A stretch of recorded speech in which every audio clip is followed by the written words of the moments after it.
Welcome to the afternoon panel on building your product for diverse audiences. The moderator today is going to be Christian Owens of Paddle, and I let him introduce the rest of the panel. Hi, everybody. Really excited to have a panel here on this topic. I think when we're building products, it's often easy to forget that kind of most of our users don't look like us. And they might be younger, older, a different gender, or come from a completely different background. So it's really important, and the panel here today hopefully can share some really interesting insights into building products for different types of people. I'll let everybody introduce themselves, and then kind of we'll get started. Okay. Hello, everybody. My name is Vira, and I work in MacPo. It's my last photo on the screen. And I came here from Ukraine. It's in Eastern Europe. So far from 15 hours flight to get here. Yeah. And we create products for Macintosh and iPhones. The most popular is Clean My Mac and Setup. We create products for very, very diverse audience and for massive, for everyone, like every person. So this topic about diversity is quite important for me. And additionally, I'm lead, I forgot to tell what do I do.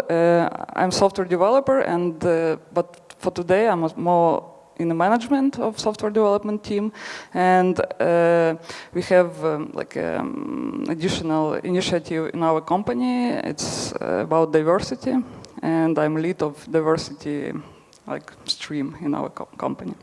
Thank you. Hi, my name is Maia Olson, and I work with Smile. We make a productivity software, so things to help people get through their day. And I've head up marketing and customer experience over there, so that's given me some access to getting customer feedback and a little bit of working with developers, and I've worked in various roles, so like working with docs, translating engineering speak into customer speak and back and forth. And I've spent the previous year sort of working on our hiring to try to get that up to speed, and so that's also involved some dealing with diversity issues as well as dealing with the product. So that's me. I'm Aleen Sims. I am, the proprietress of App Launch Map. I help independent Mac and iOS developers with the non-code side of launching apps. Also some usability stuff. A lot of my degree is in technical writing, so I do a lot of, this error message has no meaning. What do you want people to do with this? I also used to have a podcast called Less Than or Equal. I have a podcast now. I work in tech. I have a lot of podcasts. But I had a podcast called Less Than or Equal. I talked with people from a variety of backgrounds and with a variety of life experiences about their needs, how they could be accommodated, what they loved. And so if you're really interested in diving further into kind of accessibility and working with populations who don't look like you, you can dive into the archives. It's at relay.fm/LTOE, and just like look for a topic that interests you and see if that's at all helpful. Yeah, and Kelly. Welcome. Hi, I'm Kelly Guimont. I really like to make an entrance, apparently. Usually on something like this, I say, if you just close your eyes, I will sound familiar to you. But I was at the Beard Bash last night, so I really can't say that today, because I can't say much today. I have been in technology in some form or another for more than 20 years. And I started as the only girl. I am still sometimes the only girl.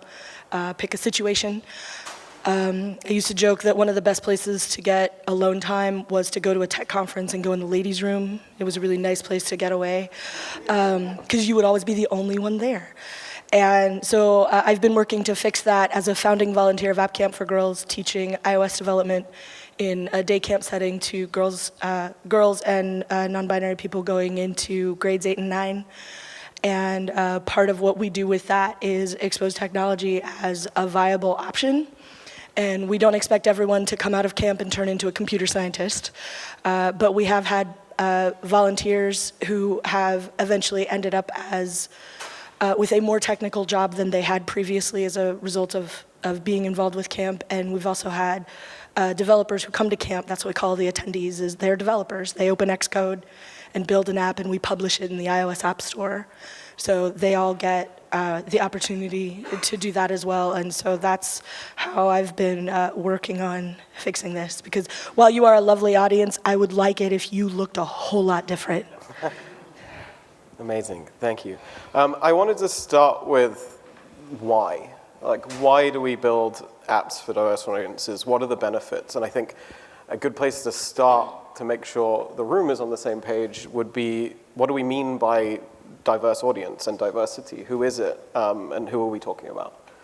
Well, generally what it means, like I have found that generally it means non-white dudes. If you can be one or the other of those things, but not both.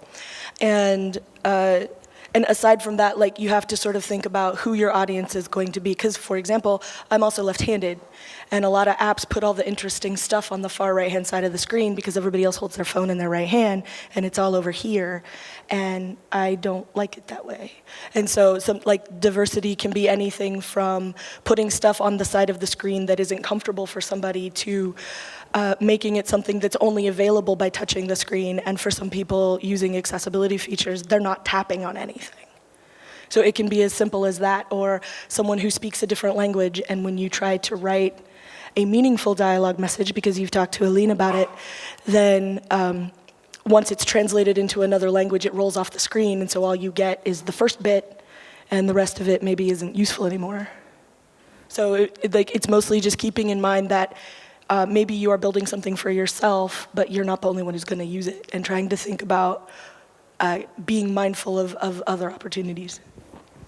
Amazing. I think I want to get into like the practical in a moment of like how everybody in this room who's building products can actually apply this to how they're thinking about building those products. But I think sort of what happens, that was a really good example on the left-handed, but I think what happens on, because that's one that I hadn't thought about, and but most people don't, I will tell you. Most people don't. Do you think of any products that have done this really well? Yes, Twitterific has a checkbox for left-handed because one of the developers' moms is left-handed. And so he made it so that all that stuff. So like that, I mean, it can be as simple as that. Like, can I, everybody makes that joke, right? Can I build this for my mom? And he totally did. That's awesome. What happens when diversity isn't thought about? And I think there is the practical issues that's very easy for, I think, somebody who's right-handed to understand what it would be like if they had to use the app with their left hand. But kind of, does anybody have any other specific examples of real-world kind of? So I actually have like a whole 45-minute talk that I give about this, but basically what it boils down to is if you are not designing and creating your app in a way that appeals to people or that people cannot use, they are not going to use it. So what happens if they don't use your app? They don't buy it. They don't recommend it to other people. They don't care about it anymore. Or they take to Twitter and they say, hey, this app is really bad, WTF. And then you have potentially some negative backlash that you're dealing with. Design accessibly, use voiceover, use voice control, use all of these cool things that Apple builds into things for you because it's, one, relatively easy. Like I know non-developers saying, hey, developers, this is easy. Like, I get it. Not everything is, but Apple gives you a lot of stuff for this. And you get more customers. Like, that's what you want, right? You want people using your app. Even if it's a free app, you don't even have in-app purchase, you still want people to use it. Otherwise, why did you make it? Why did you put it on the App Store? Why are you not just building directly to your phone, right? So or your Mac. Oh, I mostly work with iOS people, sorry. So, but you know, you want people to use your stuff, and they're not going to use it if they can't use it. That's really what it boils down to. Do you think there's one of the pieces of feedback, I talk about this reasonably frequently, and one of the pieces of feedback that I hear quite frequently is how much complexity does this add when you're building things, and kind of, is there a trade-off with having to slow down development while you think about these things, and kind of how do you evaluate that in sort of building a product? Is that something you want to smile much, or do you want me to? I want to add to the previous one. What does it mean if you? How does it affect your product if you don't support for diverse audience? Yeah, actually, it's all about money because we are here when we are from commercial companies, and our first purpose is to get some money. But we are human, and we are, as a human, create software and products for other people. And the first time I received a feedback from a blind person who told us that, hey, I can't use your application because, and told us his story, and it was so emotional for us, for the whole team, and after this we just looked at this accessibility stuff and spent some time, invested some time to fix this.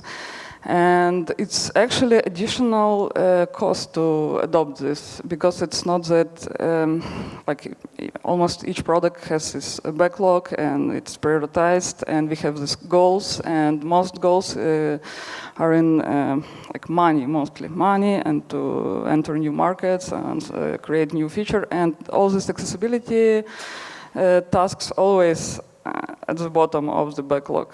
And as it works for us, mostly we have people who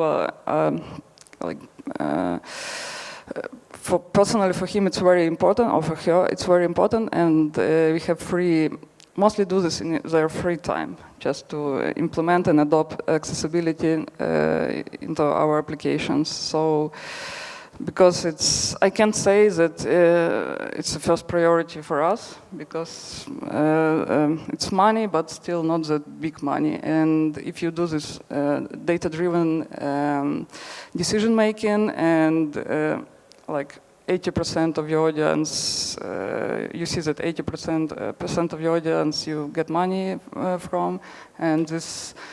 Let's say blind people is just 0 and 1%, and you won't spend money to do something for this small amount of people. So it's more like emotional decision to do this. Yeah. I think another part of that is the community aspect of that. Like Aleen mentioned Twitter, but there are a lot of communities. Like if you stop and think about it, everybody's a member of a bunch.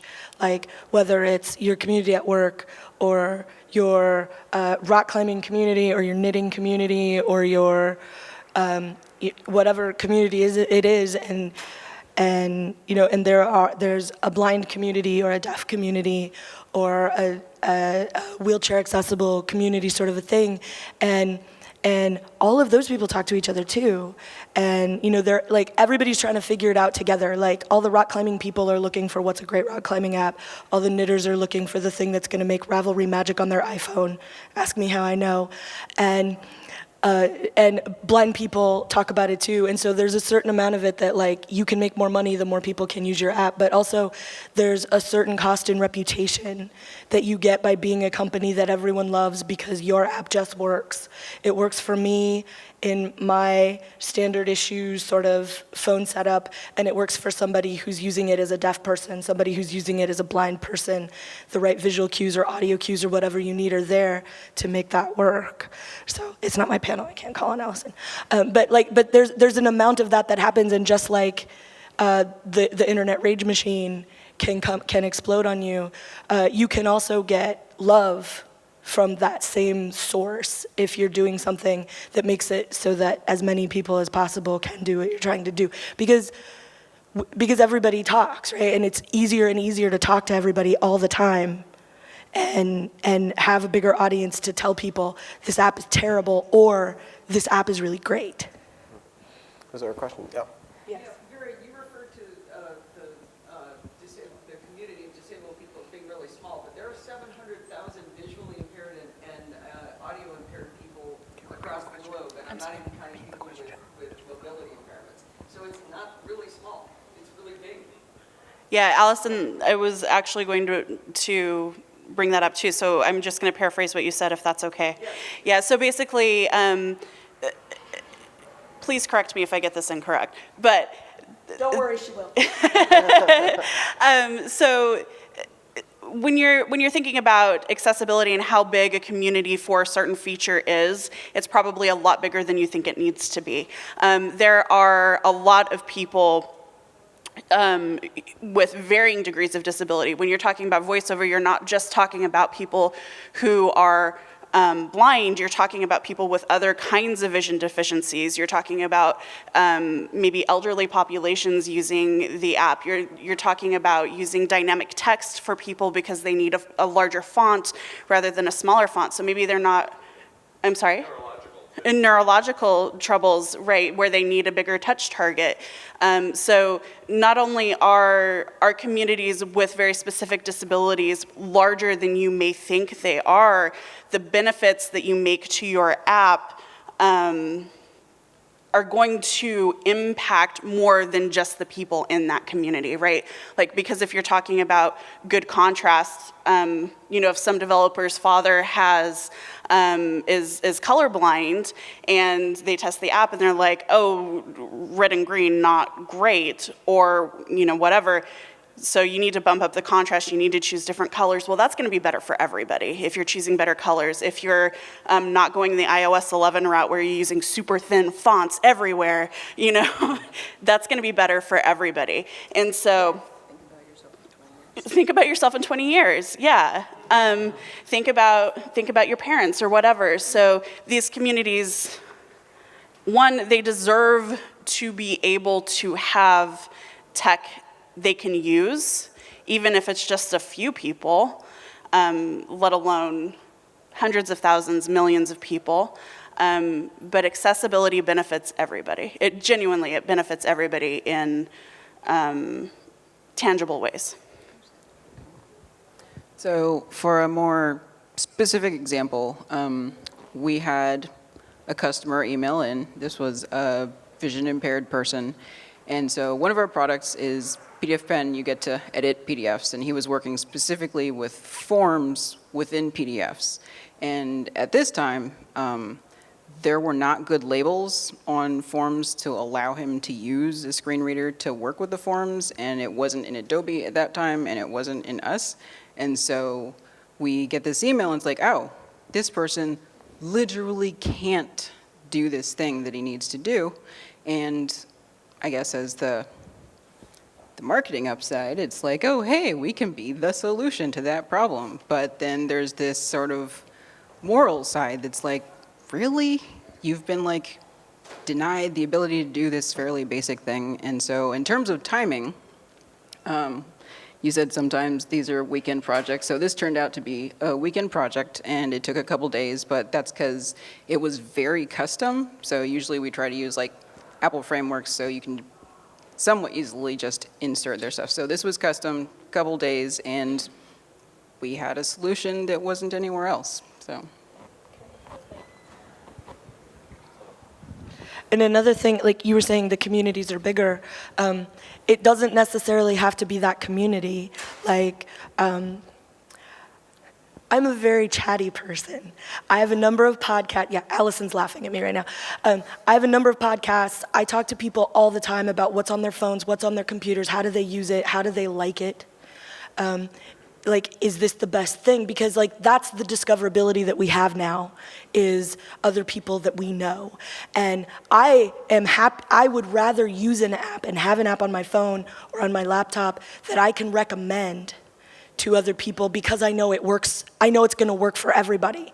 Oh, I shouldn't recommend this to Aleen, who has a hard time seeing because I know that they fell in love with iOS 11 and all the fonts are really skinny and she's gonna hate it. I'm happy to use an app even if I don't need the dynamic text feature or the audio or the visual features that go into building something very accessible. But I'm happy to use it because then I can recommend it, and whoever I'm recommending it to is going to be able to use that. And if they get that recommendation and they use it and love it and they pass that on, whoever they recommend it to is also going to be able to do the same thing. And it all comes back to having as many people as possible be able to use it. And I would rather use something that I know everyone can use, or as close to everyone as we can reasonably get for the most part. So that's another piece of it, is like I tell everybody about what apps I have. I tell everybody about the app that Allison told me about that time, that Aleen or Maia or anybody like recommended me this thing, and I think it's great. And as a bonus, if you use it and have a hard time seeing or whatever, you have just as much opportunity to gain from it as what I do. Most people, well, you repeat this, just most people won't even notice that it's more accessible. And most people aren't going to notice that it's more accessible. And so like she's saying, like it doesn't matter to me that the dynamic text stuff works really well, but it might matter to Steve, who I'm picking on because he's another person in the audience I know. So it may matter to him a lot more than it matters to me, but I know he can use it. I think practically as software developers and as engineers, how can we actually get started with this? How can we figure out where the gaps in accessibility exist and kind of identify the work that needs to be done? So there are these things called customers, and you may have heard from them. They email you or they tweet about you. They really want to talk to you, and they really want to give you feedback. So if you have an iOS app, I know you probably don't have emails, because yay. In which case, Twitter. We have a beta program, so you could do some quiet betas, you can do public betas. We actually have a Twitter account just for our beta testers, so we can talk to them about things, but they are very vocal, and so you can just do a poll with them. If you have their emails, that's even better. You can actually do some user surveys, sort of see what it is that they want, what are their major problems. And there's just going through the list of accessibility that Apple offers, and do you actually address all of them or any of them in that list on the page?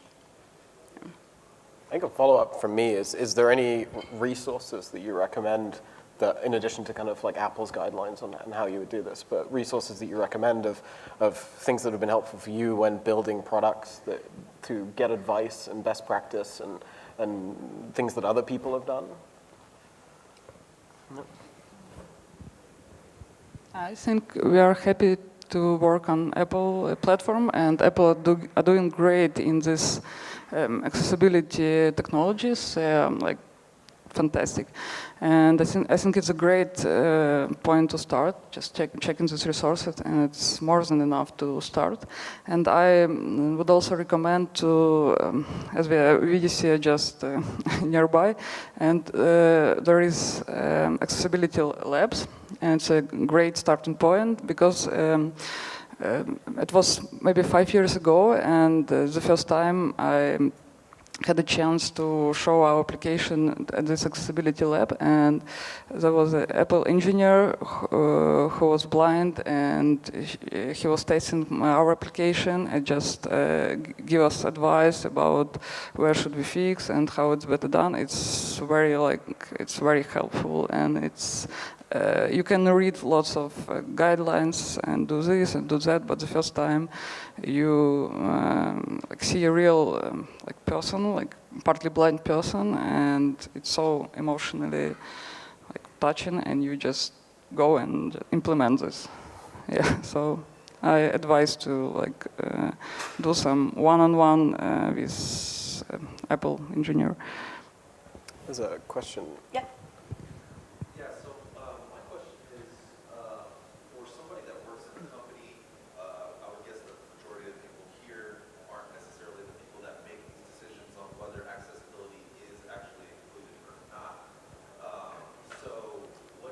What would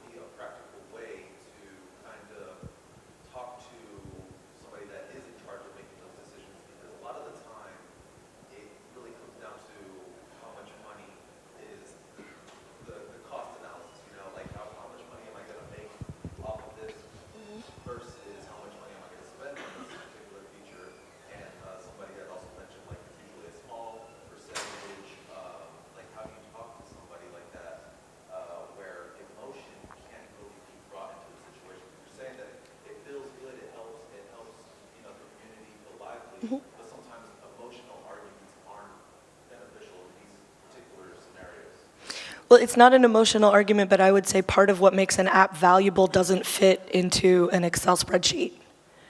Like, that's the first thing.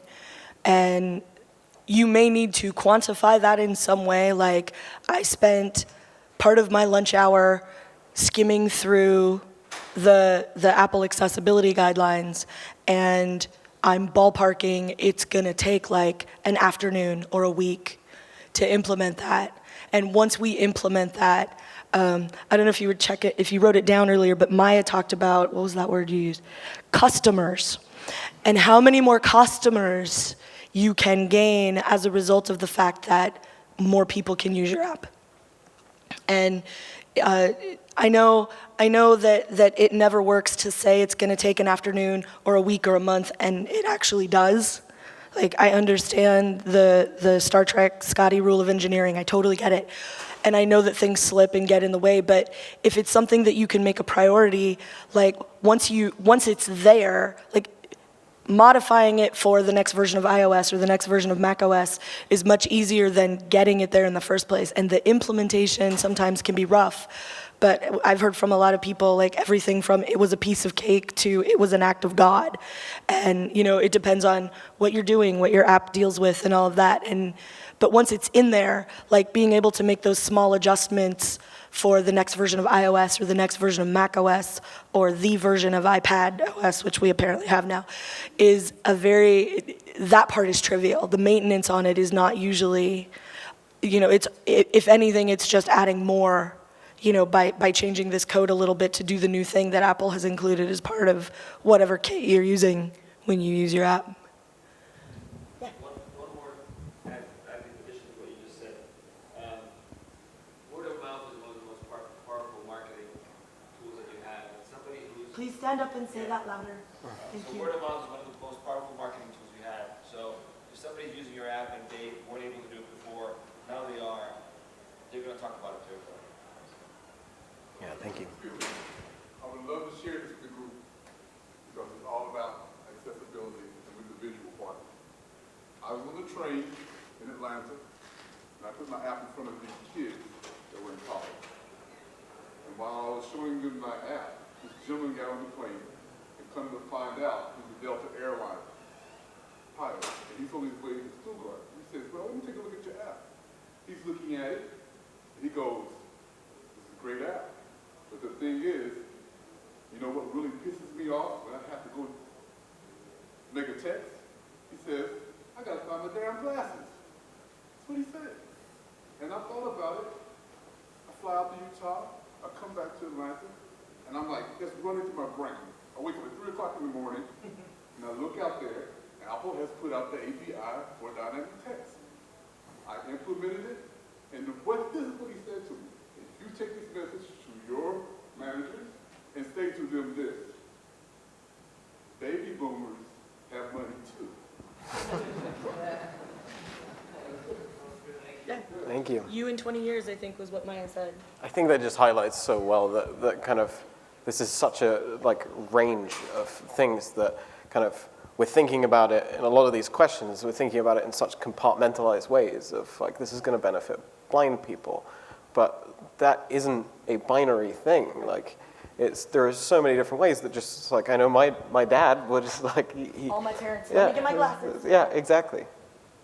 I think too, going back to your question about how to pitch it to executives or bosses, try to make it a numbers game as much as you can. So look up the statistics for, if you're thinking, our voiceover is not great in our app. We really need to improve that, and we need to get the engineering hours to do that. Look up stats. How many people are blind? Look up how many people, this is harder to find, but how many people, can you find estimates on how many people have low vision deficiency that might need voiceover? Start making it a numbers game. So there are 3 million people in the United States who could benefit from this, just like statistically, not counting the aging population, not counting, you know, other things, and try to make that a numbers game. I estimate that we could get 1% of these 3 million people. That's still not an insignificant number for a lot of businesses anyway. You know, so there are ways that you can approach it so that you can make it more Excel worthy. Depending upon your, I mean, company culture plays a big role in that too, I know, but that's one way to approach it is like, okay, so I'm specifically thinking about voiceover. What can I do for people with vision issues? Our contrast isn't great. We should probably spend some design resources on that. How many people have color blindness, low vision, you know, that kind of thing. I want to add because I'm a part of executive team, and actually, when as for today, I can't believe that you can like prove this by numbers because it still will be less than like just compared to entering Chinese market. It's still in the terms of money, it will be less. So. Like my point is creating product, it's not just about money, it's not just about numbers, and if you take only data-driven decision, it won't win. You can't prove it, yeah. So like my proposal is, and it's how we do it, you can do it just in your free time and just and make just first steps and just show how it works because and show additional benefits, but not in terms of like numbers, because improving accessibility usually opens automation in your application. And there was a great talk from previous DubDub, I guess, about accessibility, and they actually tries to answer the question you asked about what's the additional benefits of adopting accessibility. And there was a great point I liked about even if a blind person can use your application, it means that it has a fantastic UI. So it could actually improve your UX of your application. Just try to, you can turn off your screen on your iPhone and just try to use your application just by hearing. And if you can do this, this means that your UX and design is great. So I advise to use this, not money as a main point, more like additional values and purpose in. Yeah. I think one of the things that you mentioned about culture is really important as well, as the kind of, I think one of the most important things, like just thinking as somebody who runs a company and we have 150 people who have 150 different sets of opinions, but actually being in a company and being the person who just starts this as a conversation and gets people talking about it, I'm almost certain that you will find other people within the organization who really deeply care about this as a topic. And yes, maybe that starts then as a project that you as a group do in your spare time, and maybe it goes from being 2 or 3 people to 5 or 10 people, and then that's another way of getting noticed by kind of the people who are making decisions or managers. If it's something that the company is doing on its own, out of hours or in free time, then kind of that's kind of in a lot of ways so much more of an endorsement than, or an equal endorsement if the company has about their employees as some sort of really great feedback from a customer would be as well. Actually, to tie that in with your question, make friends with people in support. So like if there are other champions in support who agree with you, they might be able to provide you with some numbers, dig into the amount of hours they're spending addressing these issues that you're trying to fix. So you can add those numbers that they are spending on top of the numbers of potential new customers you can get from solving this thing. Also, you might want to do a little research on your boss, like what would make them look good in front of their boss. So that could give you a little direction on which numbers they would like you to make them look better at getting. Well, and nothing won a design award Nothing won an Apple Design Award that's not an accessible app. I'm sure that, like, you want attention, like, go. Only accessible apps win Apple Design Awards. Yeah. There's a question in the back. Yeah, you. So I was just going to add to that point. I think, probably the lowest hanging fruit in the conversation of tackling diversity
developer could see. Yeah, when you have diversity in your team, it makes everything much better. It is diversifying. And the testing is a good point. So like, if you can encourage your testers to just add a couple more tests in a couple more categories, then they can actually catch some of these things. We have lots of questions. The other thing is, and I'd love to hear you guys' comments on this. I mean, it seems to I'm me, not guys. all of you.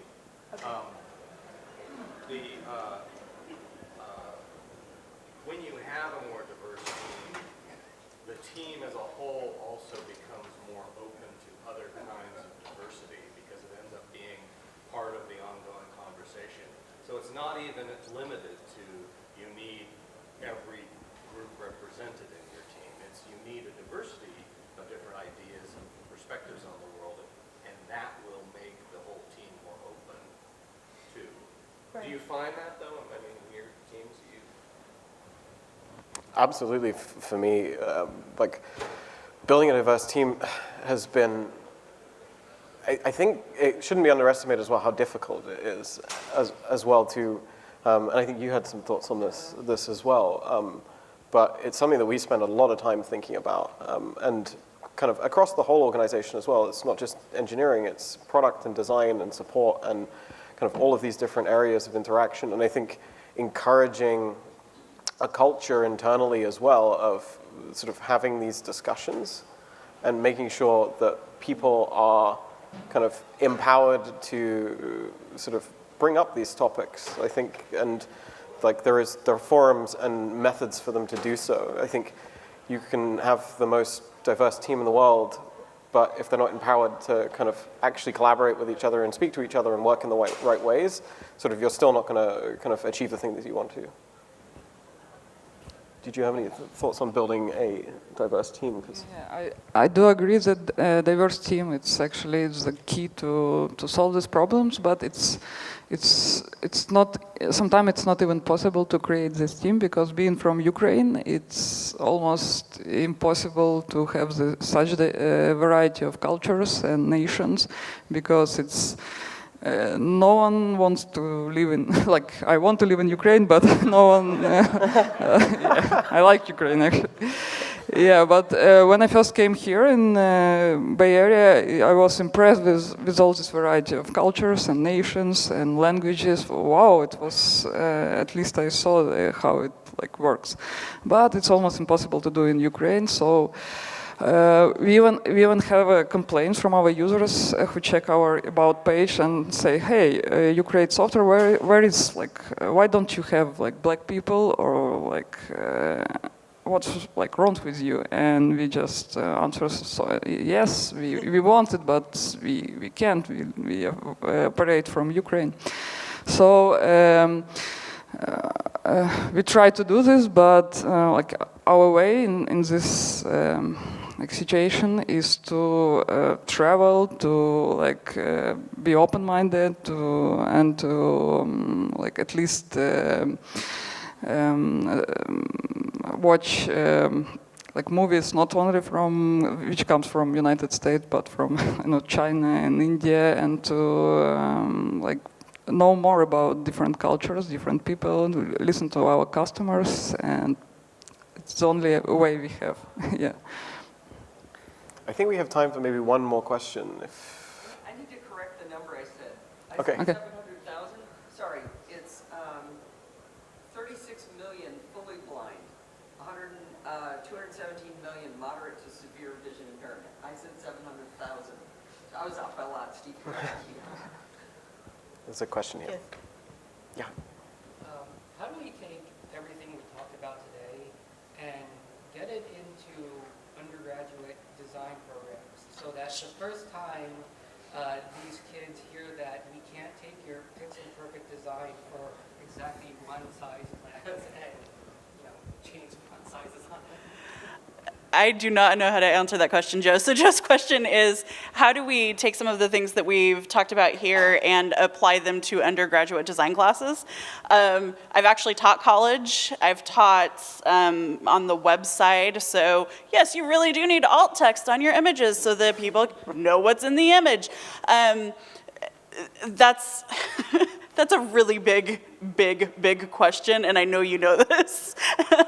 But yeah, I think it starts with anything. Start writing to college design programs and saying, hey, you would be surprised by how responsive, maybe not the dean of whatever school is, but if you can find faculty within programs, email them and say, hey, this is something I've noticed in my development career, out of, people coming out of your college.